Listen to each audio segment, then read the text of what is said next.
Pokud nemáte rádi marihuanu, ale pořád o ní všichni mluví, možná vás zajímá, proč je kolem toho takový povyk.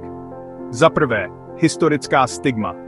Na začátku 20. století získala marihuana špatnou pověst díky propagandistickým kampaním jako Reefer Madness, které ji vykreslovaly jako nebezpečnou a kriminální. Za druhé, nevědomost a mýty.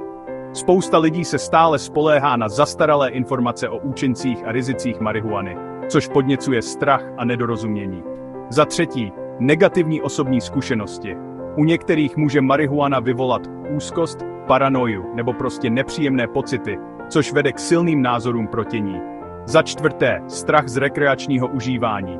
Mnozí se obávají, že legalizace by mohla usnadnit přístup k marihuaně pro teenagery nebo zvýšit celkové užívání.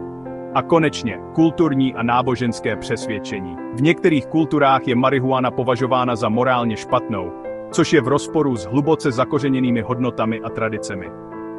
Takže ať už jsou to staré příběhy, špatné zkušenosti nebo kulturní tabu, pověst marihuany je formována více než jen vědou. Co si myslíte? Jsou tyto důvody spravedlivé, nebo je čas na jejich aktualizaci?